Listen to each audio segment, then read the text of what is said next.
Приветствую, друзья, на канале Real Constructor Стас. Сегодняшнее видео – это не первый взгляд, это скорее начало новой истории. И прежде чем начать рассказ, я хочу сказать следующее. Ни в коем случае не повторяйте увиденное в этом видео, иначе вас ждет такой же результат, как и меня. Итак, апгрейд моего компьютера. Повторюсь, всю жизнь пользовался процессорами фирмы Intel, но в этот раз решил остановить свой выбор на AMD. Для материнской платы последний десяток лет выбираю Asus линейки Prime. Для домашнего пользования этого больше, чем нужно. Чипсет сегодняшней материнской платы B650. Он поддерживает все технологии, существующие на момент покупки, в том числе процессоры Ryzen от AMD. Цена на момент покупки составляет $117. Это самая дешевая плата на рынке по моим запросам, которые я буду озвучивать в процессе моего рассказа.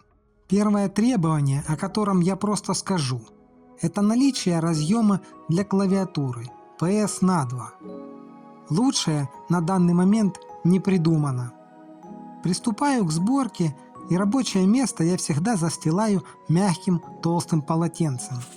Делаю я это для того, чтобы не поцарапать стол самой платой и не повредить соответственно пайку.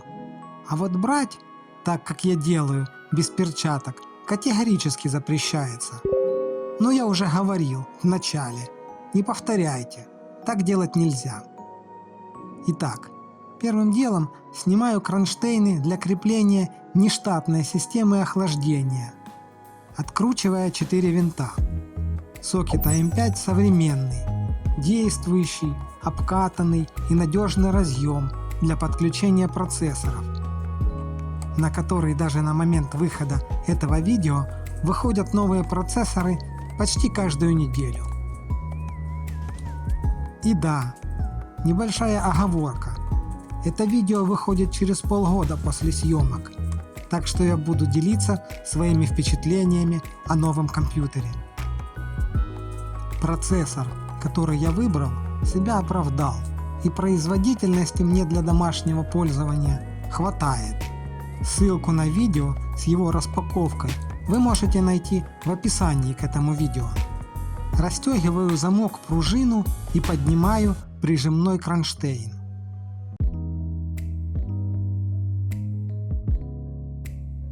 Модель, которую я устанавливаю, это Ryzen 5 8400F Box. Процессор устанавливается в сокет так, чтобы ключ на разъеме и на процессоре совпадали.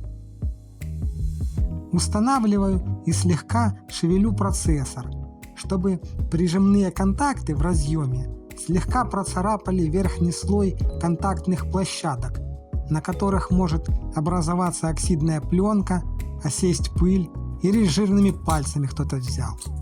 При этом верхней поверхности защитной крышки процессора стараюсь не касаться пальцами.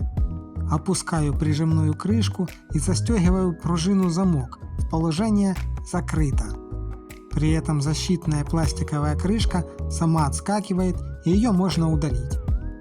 Этот процессор мало того, что не имеет выдающихся характеристик, так еще и ТДП у него, как у Pentium 4, на базе 478 сокета. Соответственно, штатной заводской системы охлаждения ему хватает, и нет необходимости переплачивать за систему охлаждения башенного типа. Термопаста идет в комплекте, и покупать дополнительно ее не нужно. Штатная справляется на все 100. А вот лучше ли будет покупная или нет, тут вопрос.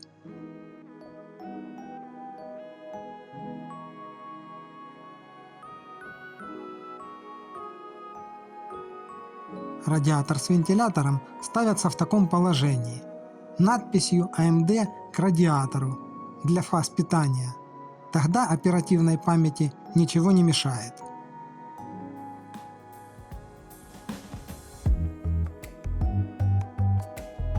Прикручивается все на 4 винта до упора. Ничего хитрого, и перетянуть невозможно.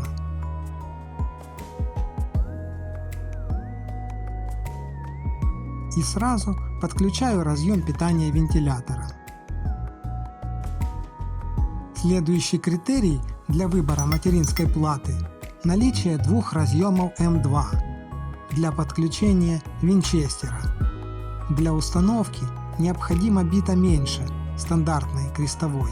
Верхний является главным, и интерфейс у него PCI-Express 5х4. На данной плате он даже имеет дополнительный радиатор, который крепится на двух невыпадающих винтах. А у нижнего PCI-Express 4х4. Сюда я устанавливаю винчестер Kingston Fury Renegade 1 ТБ PCI-Express 4х4. Ценник на момент покупки составляет $95. Разъем, в который я вставляю этот винчестер, PCI-Express 5х4 и рассчитан как на платы с односторонним монтажом микросхем, так и на двухсторонний монтаж. Для этого на плате установлена поддержка. Такой себе резиновый столбик.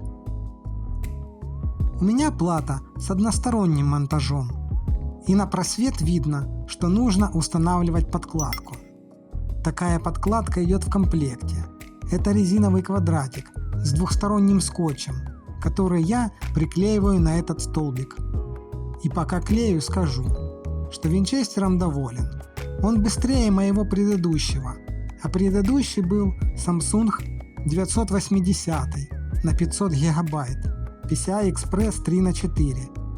И он со временем был установлен во второй слот.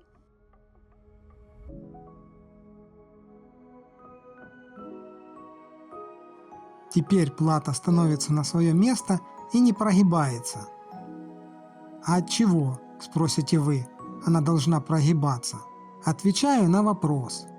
Алюминиевая пластина, которая является радиатором, имеет на своей нижней части термопроводящий материал. По ощущениям это что-то среднее между термопастой, двухсторонним скотчем, поролоном и пластилином.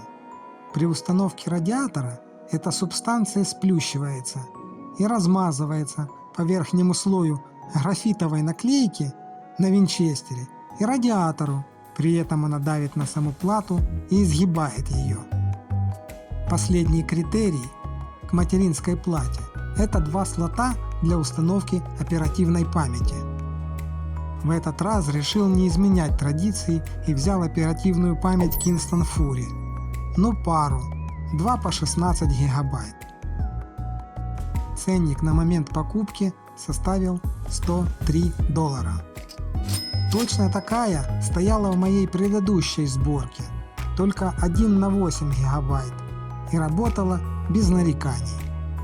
В упаковке 2 платы оперативной памяти, фирменная наклейка для коллекционеров и инструкция. Но ее читать не буду, так все поступают. Чего мы там не видели? За время пользования, а это почти полгода, следил за объемом использования оперативной памяти при максимальной нагрузке и был удивлен, так как больше 28 гигабайт мне ни разу не удалось задействовать. И как я раньше делал все то же с 8 гигабайтами. Удивительно. Это последний элемент, который я устанавливаю на материнскую плату. Платы оснащены металлическим чехлом, который выполняет функцию радиатора охлаждения микросхем памяти. Устанавливается все путем размещения в разъем согласно ключу и фиксируется защелкой с одной стороны. Чтобы вставить, нужно приложить небольшое усилие, и когда материнская плата лежит на ровной поверхности с мягким полотенцем внизу, это не составляет труда и не наносит ничему повреждения. Сборка новых деталей завершена. Плата устанавливается в корпус путем крепления на 6 винтов, которые закручиваются в стойки, установленные предварительно на шасси. Вынимаю всю начинку из корпуса и тем самым подготавливаю его к установке новых компонентов. Снимаю все установленные платы, отключаю подключенные на материнскую плату разъемы питания вентиляторов от блока питания.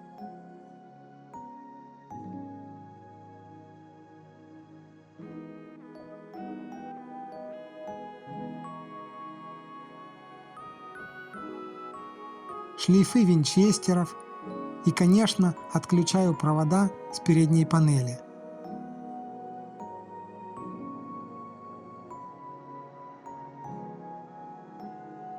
Выкручиваю все те 6 установочных винтов и вынимаю материнскую плату.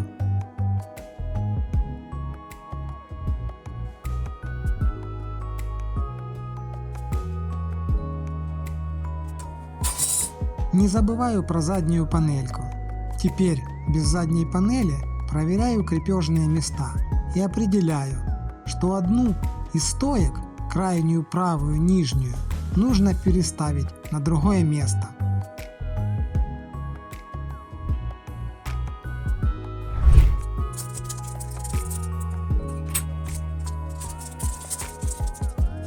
Устанавливаю заднюю панельку, желательно это сделать сразу правильно, нужной стороной до характерного щелчка.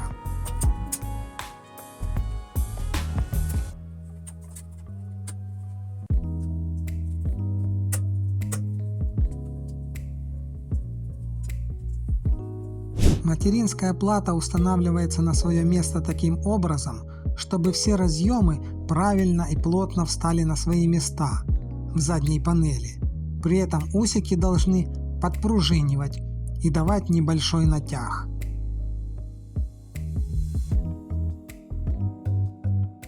Закручиваю один винт, тот, который удобно, и конструкция уже никуда не денется, после чего устанавливаю все оставшиеся винты на свои штатные места.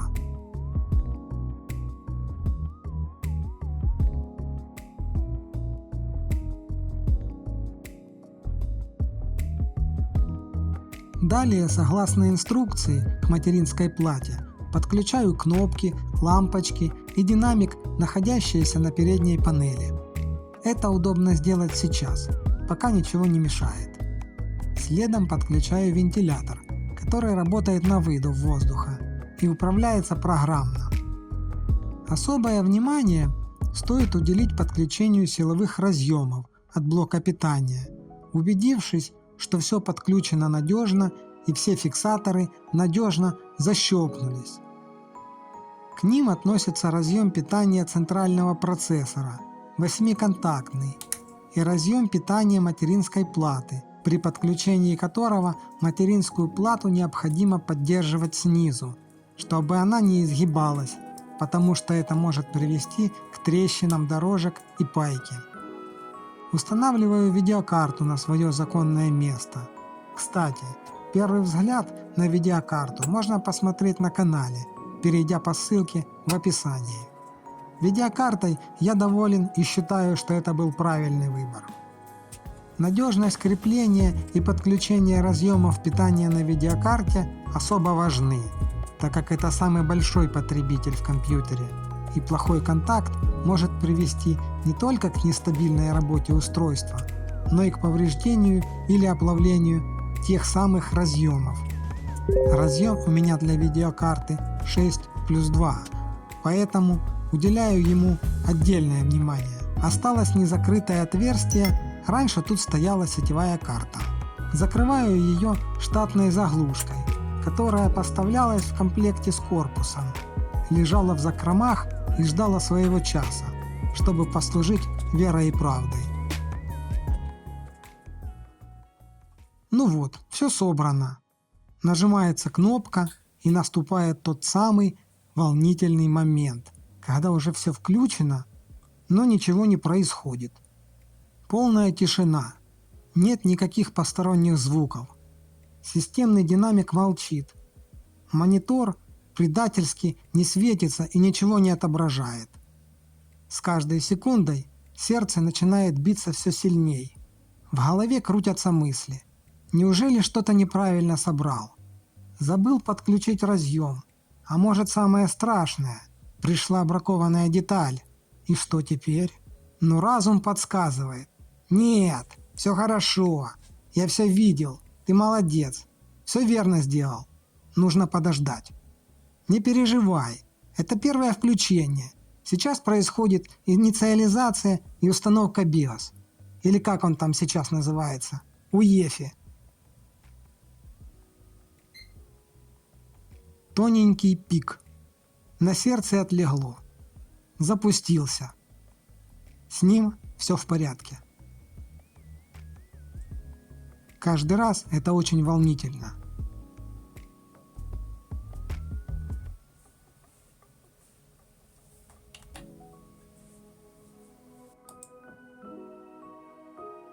Выбираю язык интерфейса, и история этого малыша только начинается.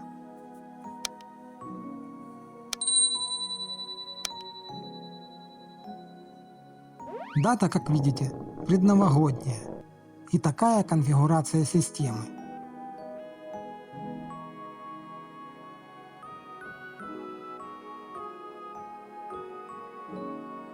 Как видите, все получилось, и никаких сюрпризов не возникло. Не забывайте, что дальше будет только больше. С вами был Real Конструктор Стас. До новых встреч на моем канале.